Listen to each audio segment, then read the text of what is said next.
Ilara Vance, a marine archaeologist, purchases a decommissioned Cold War submarine, the USS Nautilus, for $1 from a government auction. The symbolic price is a stark contrast to the immense cost and effort required to restore it. Over 2 years, with a small, dedicated crew, she painstakingly resurrects the vessel, transforming it from a rusting hull into a unique and luxurious ocean getaway. Let us know where you are watching from and what time you found this video. The email was received on a Tuesday, and the subject line read, "Final notice, government auction, surplus and salvage."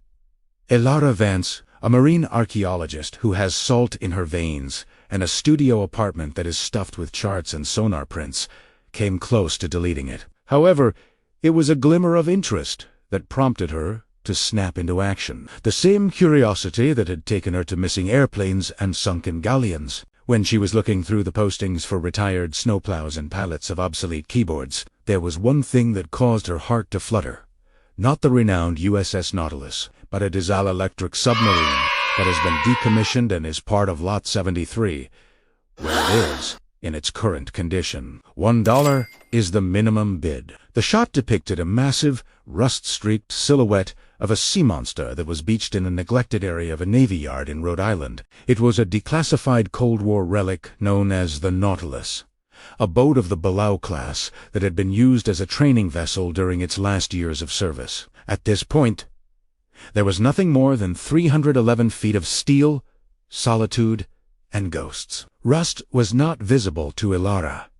The skeleton was waiting for a soul to inhabit it. She made the one and only bid, which was significant. 1 week later, after completing a dizzying amount of paperwork that basically transferred a historical obligation into her name, she was the happy owner of a submarine when she finally got her hands on one. It goes without saying that the dollar was not the true cost. The $500,000 in life savings, the back-breaking debts, and the sheer, frustrating practicalities of bringing a dead object back to life were all factors that contributed to the decision. Ilara transformed into a beast of oil and dirt over the course of 2 years. She gathered a diverse group of individuals, including a veteran Navy engineer called Finn, who had a penchant for using foul language and Scotch, a welder artist named Maya, who found beauty in pressure holes, and a large group of marine biology students who were excited but little bewildered. What a Herculean effort that was. They removed the layers of paint that were painted in a bureaucratic gray color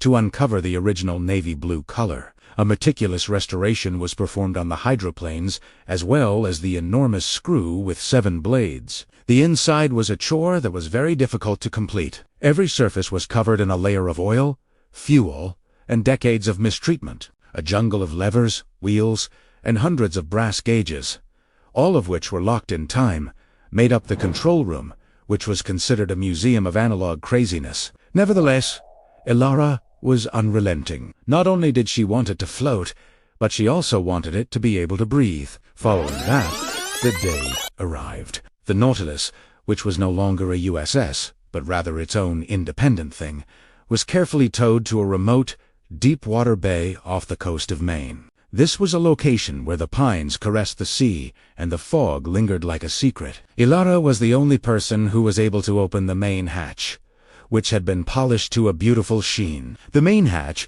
opened with a groan of old hydraulics and a hiss of compressed air. The moment you go inside, it is as if you are entering a new dimension. The lingering odors of fuel and perspiration have been replaced by the aroma of freshly polished seawater, rusty steel, and coffee that is brewing. She now uses the forward torpedo chamber, which was originally intended to unleash havoc, as her library facility. In the racks where the lethal Mark 14s lay, there are custom-built bookcases that are loaded with volumes of poetry, oceanographic textbooks, and classic novels. The deck is covered by a thick, velvety carpeting, and in the same location where a torpedo would be loaded, there is a circular skylight that stares up into the moving, liquid light of the surface. This skylight is her one big structural modification, and it is constructed of an acrylic material that is impossible to break. Her galley, which is hidden away in the former officer's mess, is a model of tiny luxury. The periscope continues to maintain its functionality. Nevertheless, when she lifts it today, she is not seeking foes. Rather, she is seeing the sunset paint the cove in fire, or finding a fascinating seal looking back at her. The control room is the most important part of her house. To a large extent, she has maintained its originality. Her preferred location is the diving station, which has a very huge wheel with spokes. She is able to bring her house down with only a single turn of the handle and the pull of a lever. A sound that she finds more calming than any symphony is the buzz of the electric motors when they begin to operate. As the boat gently and elegantly dips into the embrace of the ocean, it gradually sinks. In all honesty, this is her retreat. Her world is lighted by the gentle glow of the original control panels, which she has rewired with warm orange LEDs. As the light from the surface fades to a twilight blue and eventually to an inky darkness, her world becomes illuminated by the soft glow of the original control panels. The ocean comes to life when one is outside of the front viewports, which are made of thick glass. Jellyfish that emit bioluminescence pulse to the rhythm of extraterrestrial constellations. It is a fascinating squid that wanders by, its body a painting of hues that are always changing. This is a front-row ticket to the most magnificent performance on the planet, a ballet that is done in silence and is performed for a single audience member. Her residence is a paradox. It was once a machine of war, but it has since been turned into a refuge of serenity. It was engineered for stealth and brutality, yet it is now a beacon of peaceful contemplation. The noises of its hull groaning under pressure are not sounds of tension. Rather, they are the pleased moans of a giant that is returning to its native element. Elara Vance spent $1 to acquire a submarine that had been abandoned. A key to a kingdom was, however, what she really bought with her money. It is not that simple of an ocean getaway.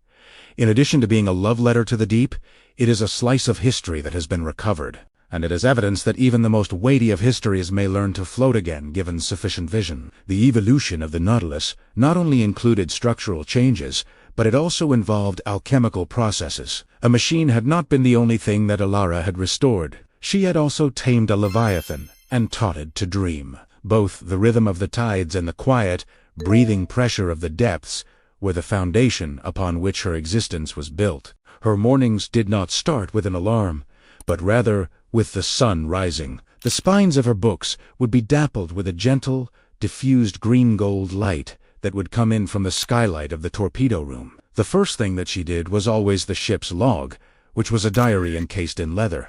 In this book, she documented not only the coordinates and sonar interactions, but also the temperament of the water. September 14th was the beginning of one of the entries. This morning, the cove is completely clear. In the early morning hours, a group of Atlantic white-sided dolphins made their way across the area, utilizing the hull as a reflection drum. The sounds of their clicks and whistles served as a wake-up call for the home. Her most frequent visitor was now Finn, the irritable engineer.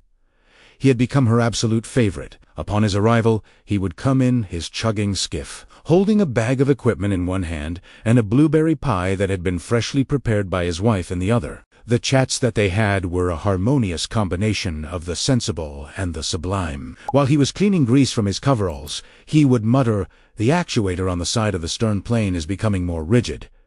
It requires a fresh seal. Elara, you could not possibly ignore the moans of an elderly woman. She is going to let you know when she is feeling upset." The only thing Elara would do was grin and offer him a wrench. Finn, she is not moaning at all. She is thinking back on the past. The genuine magic, on the other hand, revealed itself during the night, particularly under the new moon, when the darkness that was above her viewports was mirrored by the complete darkness that was outside of them. It was around this time that Elara carried out her deep dives. She would lead the Nautilus down to the very edge of the continental shelf, where the seabed would fall away into the abyssal plain.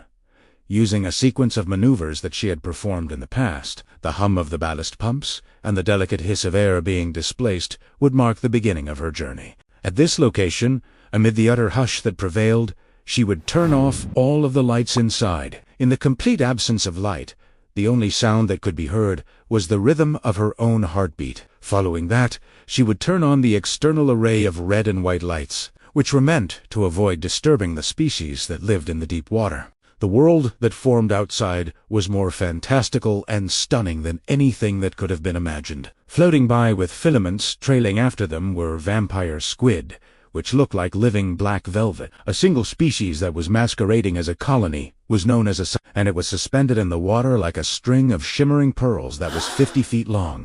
It was a galaxy that breathed and moved about. During one of these dives, she discovered the most unbelievable find of her life. She spotted it when she played a gentle beam of light up the edge of a rock. It was the ruin of a three-masted schooner called the Sea Sylph, which had been lost in a storm 100 years ago. The masts of the ship had broken off, but the hull was still intact. It was a ghost ship that was covered with frozen white corals and scarlet anemones. It was wonderfully preserved in the cold, dark sea. The structure had ceased to be a mausoleum and had instead become a monument, a palace for a new sort of existence. No one in the world was aware of it. Her neighbor was the one who kept this a secret. As she sipped tea and watched the slow, elegant dance of the gulper eels that had made the captain's quarters their home, she would often moor the Nautilus in the vicinity. During the course of one evening, a ferocious nor'easter blasted the surface into a roaring downpour. Above the water's surface, vessels would be battling for their own existence. However,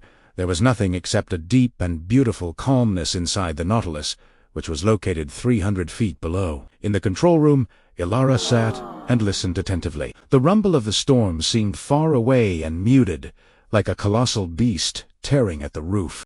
The submarine, which was designed to resist depths not even close to this one, hardly registered the outburst that was coming from above. In the midst of a storm, she had discovered an unwavering tranquility, which was the ultimate demonstration of her vision. Then, she had the realization that the Nautilus was more than just a means of escape. It turned out to be a lens. Her concept of time, history, and existence itself was redirected as a result of something. From this vantage point, the insignificant concerns of the world above, such as the traffic, the noise, and the never-ending digital chatter, were of little consequence. This was a domain of facts that were more expansive, slower, and more everlasting.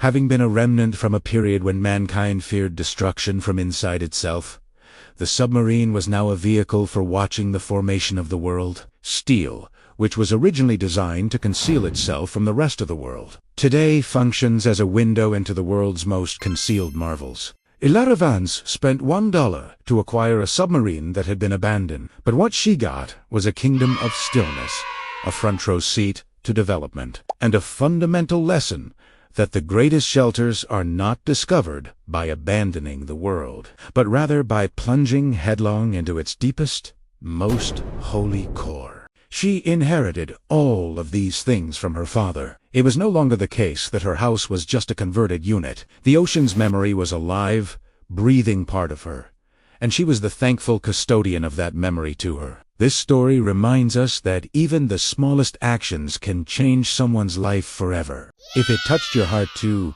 please give it a thumbs up and subscribe. Your support helps us share more powerful stories like this one.